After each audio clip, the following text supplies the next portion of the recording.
हरे कृष्णा। तो आज हम एक बहुत ही गंभीर समस्या के बारे में चर्चा करने वाले हैं जो कि आज हमारे भारतवर्ष को जकड़ रही है, और वो है ड्रग एडिक्शन। ये ड्रग एडिक्शन आज हमारे देश में it is coming as a great conspiracy, a big conspiracy. ऐसा इसलिए हो रहा है कि अगर हम चाहते हैं भारत को कमज़ोर करना तो बहुत ज़रूरी है उसकी आर्मी को कमज़ोर करना। अगर यहाँ की यूथ को अगर हम ड्रग एडिक्ट बना देंगे तो ये लोग आर्मी ज्वाइन नहीं करेंगे। अगर ये लोग आर्मी ज्वाइन नहीं करेंगे तो हमारी आर्मी अपने आप वीक पड़ती चली जाएगी। It's a proper conspiracy actually. हालांकि इसके ऊपर एक मूवी बनी थी उड़ता पंजाब, लेकिन आज जिस तरह से ये ड्रग एडिक्शन फैल रही है हरियाणा और पंजाब के थ्रू, आज यूपी हो, मध्य प्रदेश हो और साउथ इंडिया की ओर जाते हुए किस प्रकार से फैल रही है, तो उड़ता इंडिया करके भी अगर भविष्य में मूवी बन जाए तो हैरानी वाली बात नहीं होगी। साथ ही हमारे देश की जो इंटेलिजेंसिया है वो वीक होती है, क्योंकि ड्रग्स लेने के बाद व्यक्ति मेंटली बहुत डल हो जाता है, और ऐसे लोग जो कि मेंटली बहुत डल हो जाते हैं वो कंट्रीब्यूट करने के लायक रहते ही नहीं है। So even professionally people become weak, तो इसलिए प्रोफेशनली वो कंट्रीब्यूट नहीं कर सकते। और उसका नुकसान क्या होगा? अगर इंटेलिजेंसिया वीक होगी तो इंडिया के अंदर जॉब्स नहीं आएंगी। इंडिया में जॉब्स क्यों आती हैं, वैसे अमेरिका से क्यों आती हैं? When I was working in USA, new Jersey में, तो वहाँ मैंने पूछा कुछ लोगों से कि ऐसा क्यों है कि यूएसए की जॉब्स यहाँ इंडिया में आती हैं। तो पहला तो कारण है कि यहाँ पर इकोनॉमिकल है सब कुछ, 8 गुना कम सैलरी पर सेम काम हो जाता है, बहुत बड़ा कारण है। सेकंड कारण क्या है? 70% of the American youth they are drug addicts. 70%। अब 70% यूथ अगर ड्रग एडिक्ट है तो भला वो रिस्पॉन्सिबिलिटीज कैसे निभाएगा? वो they can't take care of their responsibilities. तो इसीलिए यही जॉब्स फिर आती हैं इंडिया, क्योंकि इंडिया में लोग इंटेलिजेंट हैं। लेकिन अगर हमारे देश का यूथ भी अगर उसकी इंटेलिजेंसिया वीक हो जाएगी तो ये जॉब्स जो कि भारत में आ रही हैं ये फिर भारत में नहीं आएंगी, ये फिर कहीं और जाएंगी। और साथ ही हमारे देश के पड़ोस में रहने वाले कुछ ऐसे देश हैं जो कि हमारे भारतवर्ष को अपना सगा नहीं मानते। आप जानते हैं मैं किन देशों की बात कर रहा हूँ। सो इसलिए ऐसे देशों से प्रॉपर कॉन्स्पिरेसी है इंडिया के अगेंस्ट कि यहाँ की यूथ को कमज़ोर बनाया जा सके, ताकि यहाँ के लोग आर्मी ज्वाइन ना करें, यहाँ के लोगों का इंटेलिजेंसिया वीक हो जाए, यहाँ के यूथ को वीक कर दो। तो इसीलिए वहाँ से ड्रग्स सप्लाई होती है भारत के अंदर, और फिर भारत के अंदर जो ड्रग्स आती है इससे वो पैसा भी कमाते हैं। ओके, तो ऐसे देश पैसा भी कमा रहे हैं, हमारे देश का यूथ वीक भी हो रहा है। तो बोला जाए तो हमारे देश के दुश्मन जैसे देश हैं जो कि भारत की संस्कृति को एनकरेज नहीं करते, ऐसे लोगों की 5 उंगलियां घी के अंदर हैं। तो इसीलिए वो एक प्रॉपर कॉन्स्पिरेसी के तौर पर हमारे देश में रेगुलरली ड्रग सप्लाई करते हैं by various means. So that means we should be very very conscious. अब भला ड्रग्स फैलती किस तरह से? ये ड्रग्स फैलती है दोस्ती यारी में। अरे यार एक बार ट्राई करके देख, कुछ नहीं होता यार, ट्राई करके देख यार, अरे कुछ नहीं होता, अरे कुछ नहीं होता, करते करते क्या होता है, व्यक्ति को लत लग जाती है ड्रग्स की। कई ऐसी कैंटीन्स हैं, ढाबे हैं जो कि अक्सर कॉलेजेस के बाहर होते हैं, जहाँ पर ये बच्चे खाना खाने के लिए जाते हैं, तो वहाँ पर हल्की सी डोज खाने मिला दी है ड्रग्स की।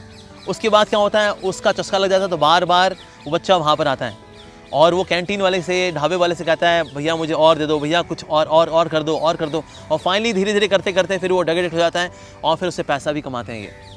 इन दिस वे कैंटीन वालाज, ढाबा वालाज, इवन गोलगप्पे वालाज, गोलगप्पे के अंदर हल्की सी ड्रग्स, हल्की सी डोज, उसके बाद व्यक्ति एडिक्ट हो जाता है। Many of the de addiction centres जो कि नकली डी एडिक्शन सेंटर्स हैं, वो जानते हैं कि यहाँ पर आएंगे कौन, यहाँ पर वही बच्चे आएंगे जिनको कि ड्रग्स की एडिक्शन है, तो that means our good customers. तो इसीलिए ड्रग एडिक्शन सेंटर्स भी कई ऐसे हैं, कुछ असली भी हैं नो डाउट, लेकिन कई ऐसे नकली ड्रग एडिक्शन सेंटर्स भी हैं जहाँ पर कि ड्रग्स सप्लाई की जाती है। यदि आप ड्रग्स दूर करने के लिए आए सर, यहाँ आपको मिल जाएगी, चिंता वाली बात नहीं है, यहाँ दवाई आपको देंगे ना, चिंता करने वाली बात नहीं, अंदर ही अंदर वो आपको हेल्प भी करेगी, सप्लाई भी देंगे आपको। डी एडिक्शन सेंटर्स यहाँ सप्लाइंग। तो इस प्रकार से हम देखते हैं it is such a grave problem which our nation is currently facing. कई सारे ऐसे मेट्रो स्टेशन हैं, बस स्टॉप्स हैं, वहाँ पर लोग देख ही रहे होते हैं कौन जो है कस्टमर बन सकता है, हाँ इसकी हरकतें लग रही हैं, हाँ, and then they approach also, do you want something special.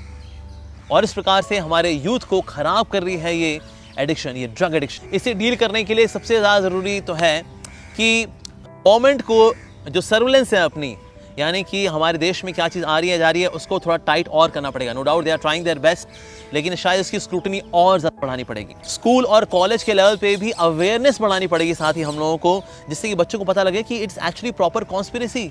ये आपके प्लेजर के लिए नहीं है, ये बल्कि आपको बर्बाद कर देने के लिए है। ये अवेयरनेस को क्रिएट करना ये बहुत ज़्यादा ज़रूरी है। And last but not the least, in fact foremost, जितने स्कूल्स एंड कॉलेजेस हैं वहाँ पर उनको स्पिरिचुअल प्रोग्राम्स को एनकरेज करना चाहिए। और इसकी केस स्टडी है हमारे श्रील प्रभुपाद जी। श्रील प्रभुपाद जी 1960s में जब अमेरिका गए थे तो वहाँ पर हिपीज जो कि LSD, मैरिजुआना, हेरोइन और आजकल और भी नए नए ड्रग्स आ चुकी हैं, उस वक्त इन सारी ड्रग्स को लिया करते थे। They were drug addicts, highly unproductive, lazy, crazy, इतना बुरे हाल वाले लोग। ऐसे हिप्पीज के बीच में जाकर के श्रील प्रभुपाद जी ने हरे कृष्ण महामंत्र का कीर्तन किया और साथ ही अपने हाथ से कुक करके उनको प्रसाद खिलाया करते थे। और इस प्रकार से श्रील प्रभुपाद जी की कृपा से उस वक्त ऐसे हिप्पीज जो कि हैप्पीज बने और वैष्णव बने, भक्त बने भगवान श्री कृष्ण के, और फिर बाद में जाकर के स्पिरिचुअल लीडर्स इवॉल्व हुए। ये तो केस स्टडी है हमारे पास कि अगर कोई चाहता है वाकई में अपने आप को सेव करना from the drug addiction, spiritual culture को हमें एनकरेज करना चाहिए, स्पिरिचुअल वैल्यूज को एनकरेज करना चाहिए।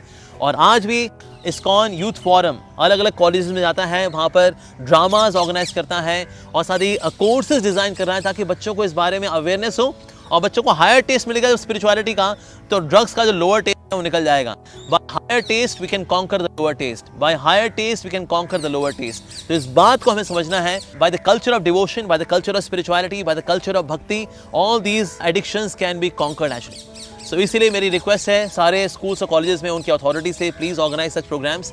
We are ready to offer such programs free of cost for the welfare of our youth, क्योंकि हमारे देश का यूथ है, ये हमारा भविष्य है। ना सिर्फ भविष्य है बल्कि भविष्य की अगर लीडरशिप की पॉइंट ऑफ व्यू से देखा जाए तो हमारे इंडियन यूथ, भारतीय यूथ, ये बहुत अधिक आवश्यक है। इसका भविष्य को बचाना बहुत ज़्यादा ज़रूरी है। तो इसलिए मेरी आप सबसे रिक्वेस्ट है, प्लीज़ एनकरेज स्पिरिचुअल प्रोग्राम्स और इस प्रकार से हमारे देश को बचाइए, नहीं हमारे देश का भविष्य बहुत खतरे में पड़ जाएगा। हरे कृष्णा।